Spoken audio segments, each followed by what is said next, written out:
Hey, what's going on YouTube? Marine X back at it again. Okay, listen, there's a few EDC items that I have with me almost every single day on my body, on my person. One of them is a watch. Now, I have been on this crusade to get you guys out of smartwatches for quite a while. Now, don't get it twisted. I've said this before time and time again. I own a smartwatch. Okay, guys, got one here. This one's old AF. This is the Tick Watch Pro 2020. Let me unlock it real quick, just to let you know how old mine is. I mean, it's called the Tick Watch Pro 2020 for a reason. It's old, it's slow, but I do use this every now and again. Okay, cutting the grass, going when I'm rucking. I want to know how far I've walked or whatever the case may be. It gets the job done with those type of small things or whatever. But it is long in the tooth, and it's just for me personally. I prefer the dependability of a analog watch, digital watch right behind it. But I do have something like this just in case I were to need it. But I want to show you guys, this might be the one and done true watch. I have a lot of these watches, Benrus, VAR, Timex, but now we got to show you a banger from Praesidus. This one here definitely got grandpa excited. I'm a big fan of it so far. Well, let's talk about the specs, and we're going to talk about why it's in the box, even though it's a review. This is the Rec Spec in white popcorn. This bad boy here, I have it in a sand distressed leather. There's, 6 or 5 different options you can get when you choose your actual strap when you make your purchase. 38 millimeters on this bad boy. This is a black popcorn with green and white super lumens. The case thickness is 11.8 millimeters, 3116 stainless steel, 300. So high quality stainless steel. Almost, I don't know if that's aerospace, if this can go in space, but 316 stainless steel is high quality. I have a couple other watches that are made out of that. Vertical brushed and polished for the case finish. The case lug width is 20 millimeters. The strap width is 20 millimeters, which is great because I think every single thing I own is 20 millimeters except for maybe my smartwatch that might be 22 millimeters. It does use a K1 sapphire coated mineral crystal with AR coating for the glass. Five atmospheres for the water resistance. The movement is a Seiko NH36 automatic movement. It has a date compilation as well. Okay, so that's the specs. This is a very rare time when I literally unbox an item and keep the box to rebox it for the review. I've had this watch for over 3 months. I don't know where many of my boxes are for watches or knives or anything else for that matter 3 months later. That just kind of goes for the testament of the unboxing experience on this bad boy. They describe this watch as a 1960s classic watch that turned into a field watch. Now, I don't know about the field watch claim. I'll give you the cons, the things I don't like about it, but let's just unbox this thing all over again. Praesidus Watch Company. I like the swag on this box. It's presented to you in whichever strap you choose is already on the watch. This thing looking fantastic right off the rip. Okay. And then you lift this out, and underneath here, they give you the instruction manual on how to actually work with this bad boy. So how to, set the date compilation, how to set the time, which way to move it, how to spin the dial, all that type of stuff. Then they give you a warranty, international warranty card. Okay, dope. But the warranty card is a dog tag. Oh, that's smart, bro. That's smart. Like, I'm more likely to actually keep my warranty card, like literally, because it's a dog tag. And how easy is this to purchase? Get yourself a bunch of dog tags. The dog tag machines aren't expensive. You probably can get them at an Army surplus store. Get yourself a laser engraver to put the QR code on it. This is not hard to do. This is very niche. I like that.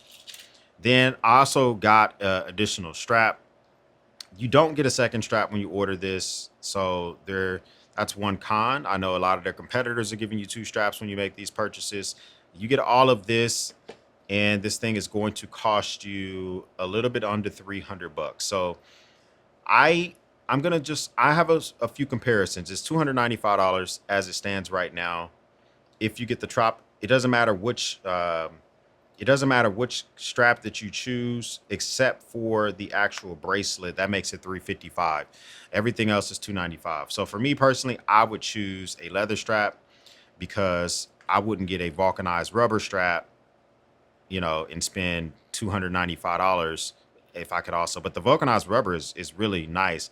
This strap, I will say, I think their straps might be a little pricey. That's another con. This strap is $50 on their website. It's unique. I do have other vulcanized rubber straps. This Tropic strap looks the most unique of all my Tropic straps. I like the way the clasp look. It just looks really nice. But I don't know if I would spend 50 bucks on a vulcanized rubber strap when I could just get some from either one of their competitors or from Amazon. Okay, so just a couple of cons banging out the way. But the unboxing experience, like for me to hold on to something like that is just a rarity. It's a super rarity for me to do something like that. Now, let's throw all this back in here, get this out the way, and just actually show you the watch real quick. So a few things about it, and I don't want to drag this out too long because I don't normally do watch reviews. But first off, Praesidus did send this out to me. They're not paying me any money, but they sent this out to me for the purposes of making this review. I reached out to them because I thought what they were doing was pretty interesting. It looked pretty interesting in what they were doing on their website, and it seemed like they were really trying to put out a quality product. So it kind of caught my attention. I don't know if I own any assembled in America watches that are sub $300 with an automatic movement. This is a very nice, the leather band is starting to get that patina action. It almost feels like micarta, but it is definitely, especially when you flip this bad boy over, it's definitely a leather strap. The case looks good. Everything about it looks great. Another kind I want to talk about is the dial. The dial is down near the 4 o'clock and it is hard to access. Okay. So if you need to access this dial, you have to pull it out. And then once you pull it out, you know, you've accessed it and you can kind of turn it. But if you got fat, chubby, I have like sausage fingers. So it is a little bit hard for me sometimes to access that dial and to make any type of movements that I want to make, which can be a headache. And if you don't have the instructions or if you don't remember, you know, you kind of forget which way to turn it to change the day compilation, because just depending on how you turn this dial is whether it changed the day or if you change the date. And I've messed it up a lot because I've gone, maybe I'll take this off my wrist for a week and the movement stops moving. Obviously, it only has so much power reserve. Then I have to reset it and I totally jack it up sometimes. Pull it all the way out to set the time. One thing I've also noticed, another con, is I do lose about, for this movement, I don't know, they call it a powerhouse movement. Okay, maybe it is for longevity purposes. For accuracy purposes, I've noticed that I've been losing about, 2 minutes a week. I don't know if that's a good thing or a bad thing, but the other day my wife told me what time it was and my watch was 2 minutes off. I was like, wow, okay, that's, so something to think about. How does it compare with other movements? Maybe the movement is too small for this case or it's too big for this case. I'm not a watch guy. I'm just telling you what it loses, it is losing out on a little bit. So something to think about. And then my final con would be, it's not a lockdown screw down crown. It's just a pull push crown. So that's something you got to think about, because it does say 5 atmospheres of water resistance, but how watertight is this case really gonna be? I don't know if I would use this as a dive watch. Going into a swimming pool, yeah, I probably would do that, no issues. But taking this 40 feet underwater while snorkeling or scuba diving, I'm probably not gonna do that. But it is just something to think about.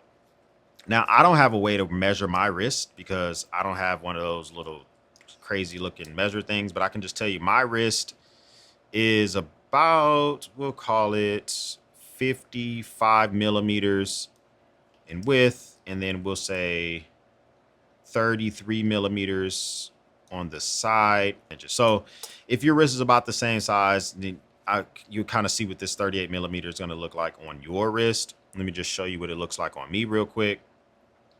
So I think it looks really good. It wears really well. My favorite watch to wear is a 30, between anything below 30, between 36 and 40 millimeters. That's my favorite when it comes to wearing a watch. So I think it looks pretty sharp on the wrist. So this is a 38 millimeter. Imagine, my smartwatch is about a 42 millimeter. So how much fatter that thing is on there. So something to think about. So it does wear nicely. once it's on the wrist, I like the fact that the actual crown kind of disappears. A lot of watches, you can see that when it's on your wrist. This is just one of those watches I like to wear. It does, they call it a popcorn because it has like a just like crushed look to it. I can't really describe it. Kind of show it to you from this angle, how it looks on the wrist. So a pretty good looking watch overall. The quick change for the actual straps, just like I would expect a lot of these watches to be nowadays, is you should just be able to quickly change the straps out, not have a whole headache and a half changing out the straps. It's nice to just be able to quickly swap these things out with no issues whatsoever. So you can take this, and then just like that, you're swapped out. You have the Tropic on there. I think it looks really good with the black on black. Like trust me, I like the tan, but the black on black is very, very nice. Love the way that looks with the black. Now, like I say, but for me personally, I did end up getting the leather because it's the same price for the vulcanized rubber in the leather. And for me, I was just like, well, the leather comes from an animal. So I just wanted to get something. I felt like for my value, it felt like it was a great value. Like, where does this fall in the realm of pricing, and do I think it's a fair and reasonable price? You're trying to get yourself out of a smartwatch. I talk about this for your everyday carry all the time. Is this price make sense if you want to get yourself an automatic movement? I have some comparables that might make sense for you. Now, some of these are, we're just going to kind of go with apples to apples. I want something that's assembled in America. I want something that has an automatic movement. So it kind of automatically, so I do have watches by VAR. Both of these watches here, are both quartz movement. So as nice as those are, that's not going to really fit the realm. But we can kind of take a look here, and it's kind of like, well, where do we fall for assembled in America watches that still have, an automatic movement? So I do have a Benrus here. This specific Benrus is assembled in America. Some of them are not assembled in America. Some are made in Switzerland, but this one's going to cost you about $600. So a different movement in it altogether. It's a fantastic looking watch, but that's a $600 banger. And then if you really want to get yourself, most comparable that I can think of would be my VAR A12 Dirty Dozen. I do have so my VAR A12 Dirty Dozen is probably like the most comparable when it comes to a company that is assembling their watches in America and banging out some bangers as well. This one's going to cost you about $900. I was really trying to figure out, maybe the C5 tactical and an automatic movement, that's going to still be more than $300. This is where Praesidus is really killing the game, because this VAR A12 is fantastic. You can see the movement through the back of the case. That's one of my favorite parts of the VAR. But I mean, you're paying a pretty penny for this type of action. So if you're really trying to, maybe you're in a Timex and you went to a quartz and now you just really want to get your first automatic, it's, and you want it to be assembled in America, that's where you push out all the Hamiltons, you push out a lot of these other watches because they're no longer assembled in America. And then this specific VAR is not assembled in America. So that kind of throws it out the running as well. So you kind of thinking about like, maybe you can get yourself the VAR. This is the C3, if I'm not mistaken, by VAR. This one specifically is not assembled in America as well. So VAR has a mixture of assembled in Switzerland, assembled in America watches. This is a quartz movement. This is automatic movement, but this is going to probably cost you less than $200. I think they're both good looking watches, but it's really depending on what you need. This one is a nice leather strap, which you can just, like I mentioned, that's why I wouldn't get this vulcanized rubber strap from Praesidus, because you can get a strap from VAR or from Amazon for, I think this one costs $30, $22 or something like that. It wasn't a lot. And I think aesthetics wise, I think that the Praesidus's actual rubber looks better. The clasp looks better and all that other type of stuff. But once it's on your wrist, you don't even notice that. So I probably would save myself the money and just get third party and get the leather. As I mentioned earlier, get yourself the leather strap versus spending the money on the vulcanized rubber, but that's something to think about. But comment down below, would you get yourself the Praesidus Rec Spec popcorn? Very unique watch. Praesidus is killing the game. Now I'm very interested in checking out some of their other watches as well, expanding my collection. Watches are a rabbit hole. Okay, you can go down a rabbit hole with watches very, very quickly. And it's just like, do you really want to go down that rabbit hole? It's something that you have to think about. First time stopping by, hit that subscribe button. I would love to have you a part of the battalion. If this is not your first time stopping by, well, thank you once again for stopping by, watching me run my grade. For everyone else, we'll speak soon.